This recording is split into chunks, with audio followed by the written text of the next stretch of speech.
It is time for another edition of Litter Media Live, a special edition featuring my buddy Steve Hummel. And we're going to talk about the Wegians. They're putting a close on their act. We're going to tell you why coming up in just a bit. But first, these words from our friends at Pickaway Ross Career and Technology Center Adult Education.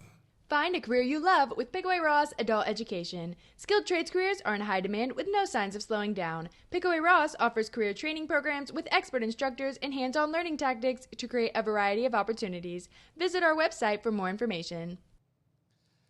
Back when I was just a little guy, in fact, I was one, when the Wegians were formed in 1963.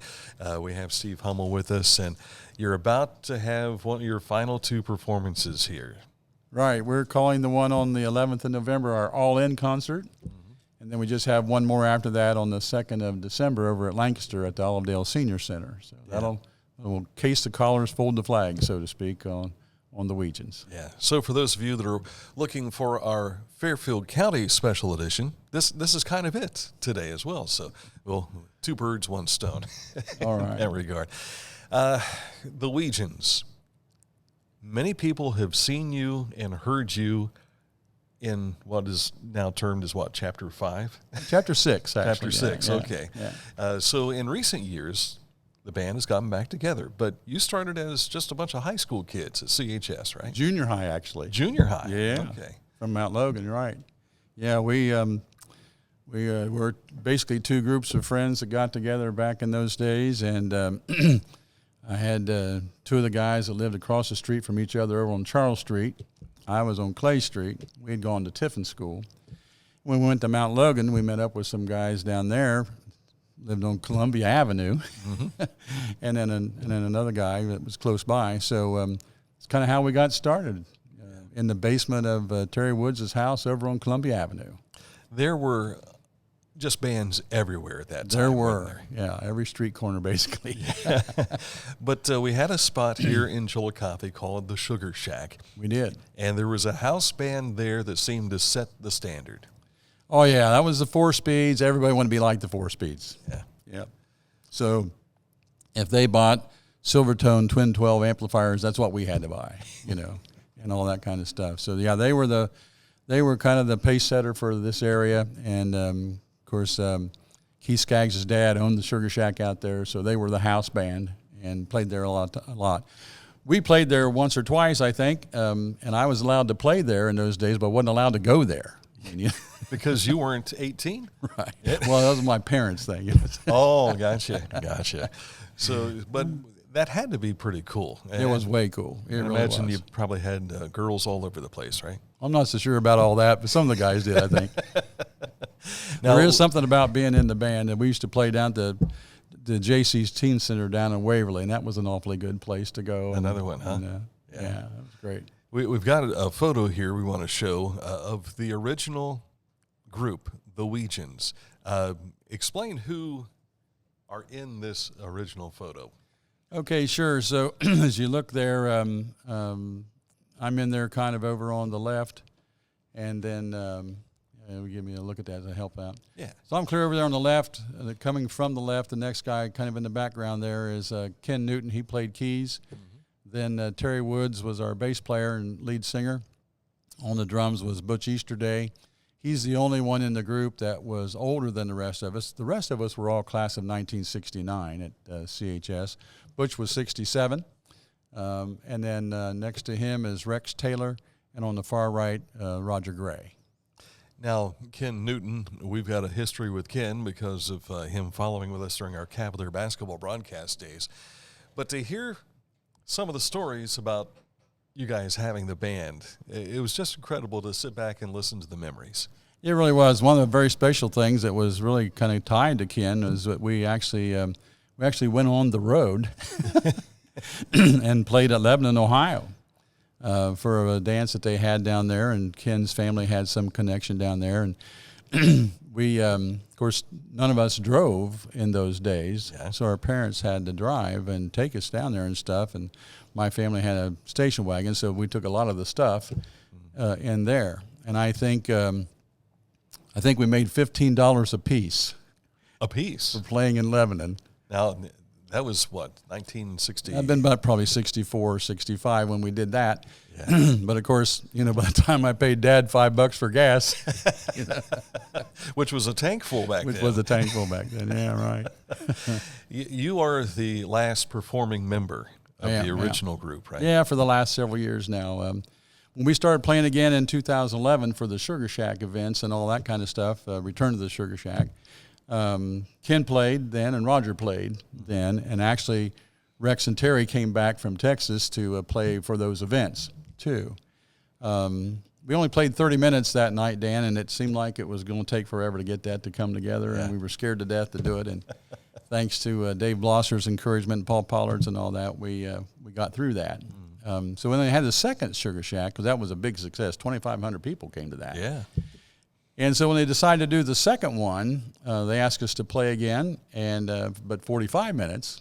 And so we basically brought everybody back. After that, we decided we liked it pretty well, and we started playing out again after that.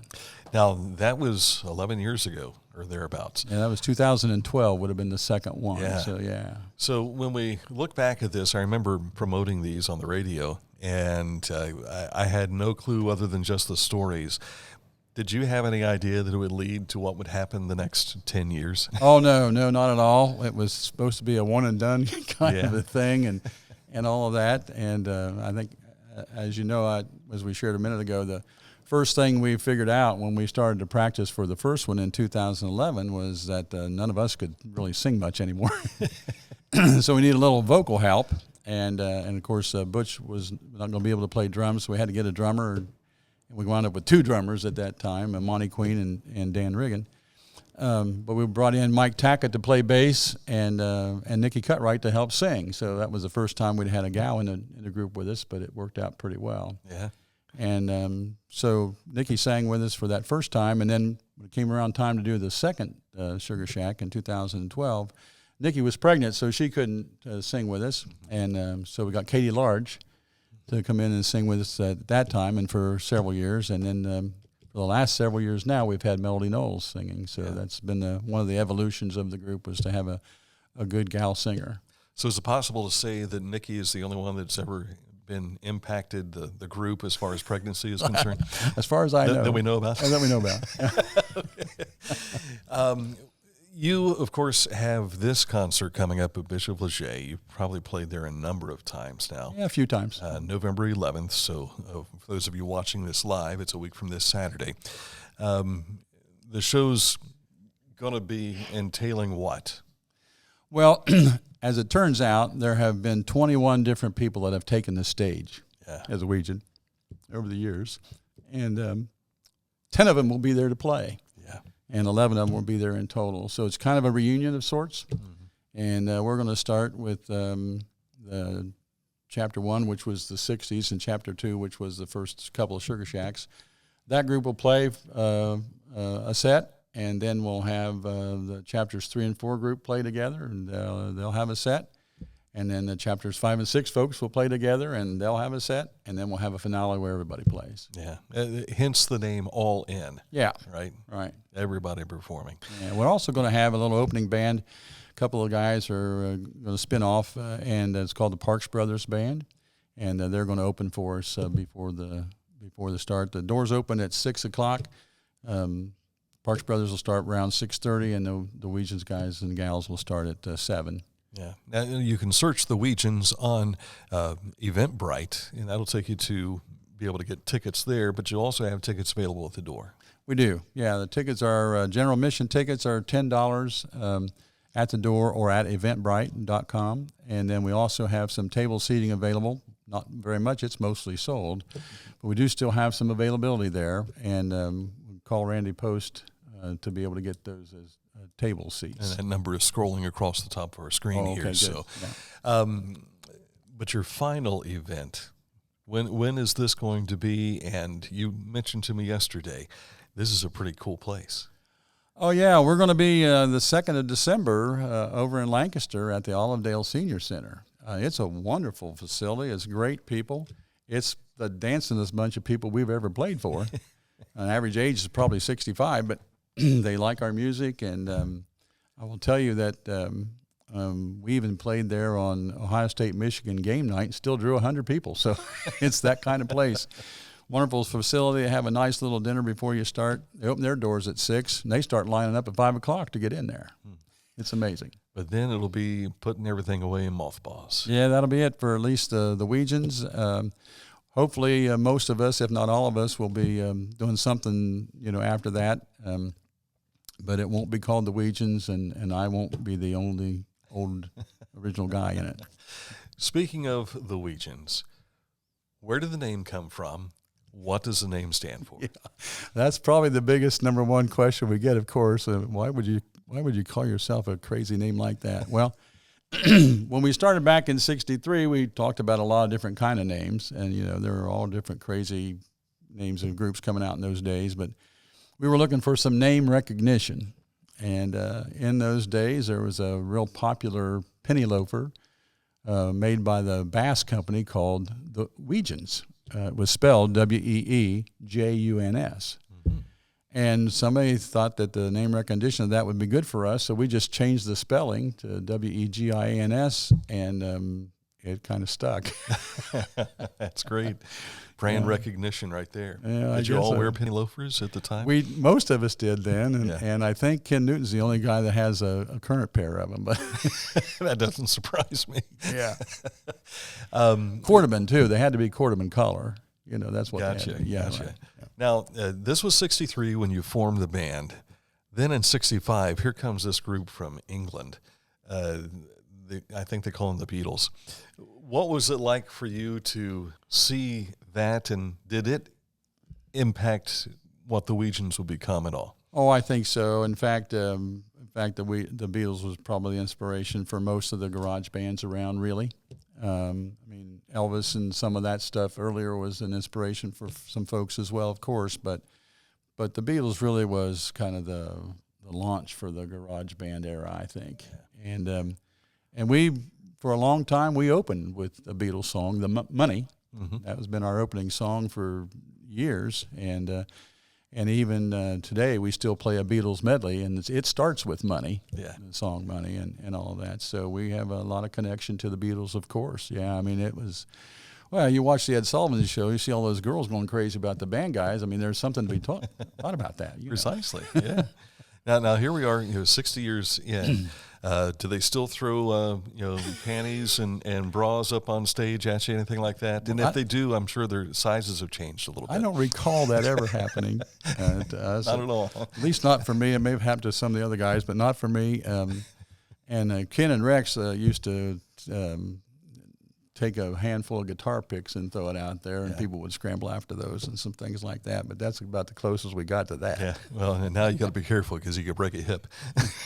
We do have a really good following of folks. So a lot of our family members follow us pretty closely, and that's very special. And they put up with a lot to have us be able to do this. And then a lot of my high school classmates from '69 are there an awful lot of the time, and we call them the Wegians Nation or Wegianaires or whatever, but we try to play music that is kind of iconic, that you can dance to and you can understand the words to and sing along to and those kinds of things. That's what we try to do. Mostly up tempo.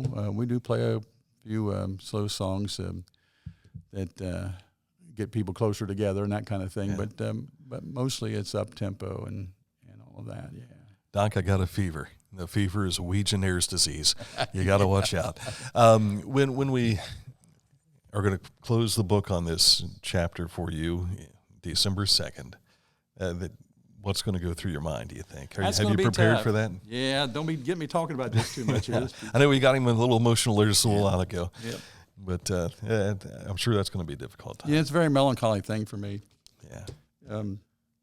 Pretty good to be 72 years old and still playing rock and roll. Yeah, that's right. Yeah. Put you right up there with Keith Richards and the rest of them, right? Well, yeah, those guys are truly amazing. You see what all they're doing. Yeah. The new album coming out now and all that kind of stuff. And it's pretty amazing. But, the folks at Olivedale over there at Lancaster on the 2nd of December, they may have to endure some emotional displays. I don't know. Has there ever been a CD, a recording, or an album at all that you guys have put together? Or We No. don't have anything like that. There is a little bit of a recording of a session that we did down at the Majestic last spring that needs to get polished up a little bit and all of that. And it was, the recording workshop does a thing down there and has practice with the students. And they did a great job, and it was nice to be in there. But we've got, if we were ever to kind of put that out, it would need a little polish and stuff. But it's that's the closest thing we have to that. We do have some old video that folks have taken here and there, and we're hoping to get some video of this event as well. And certainly with smartphones today, that will be very prevalent. Yeah, YouTube has got some videos of the first couple of Sugar Shack performances that you can find on there, and different people took them, like you say, on their phones and posted them on YouTube. Yeah. So that's about the closest thing to that. Before we wrap up, I got to ask you about the Majestic Theater. What a wonderful place to play. Everybody I've ever talked to that is a musical performer, they said, this is it. You may as well be at Carnegie Hall, Yeah, it's a nice place. And we're very fortunate here to have that. And with the things that Paul Pollard and his folks have done over the years down there to enhance that venue, we're truly blessed here to have that. Yeah. And Raising the Roof, you participated in that recently, and how'd that go? We did. It was kind of disappointing that there was a lot of things going on that night in the area, and they didn't have the crowd that they were after. But the BBJ project opened in wonderful fashion. Felony 4 played, and we kind of finished up, and it was a lot of fun. We were happy to be a part of that. Yeah, that's super. Thank you for the entertainment you guys have given us over the years and all my lifetime. Incredible. And I'm an old guy now. Steve Hummel, thank you very much. Appreciate it. And good luck to you. Thank you, Dan. I sure appreciate it. Thanks for this time, and maybe we'll see you on the 11th. That's right. All right. Enjoy the show. Make sure you're there on the 11th. That's here in Chillicothe. And if you happen to stray up to Fairfield County, no problem there either. Thank you for watching Litter Media Live.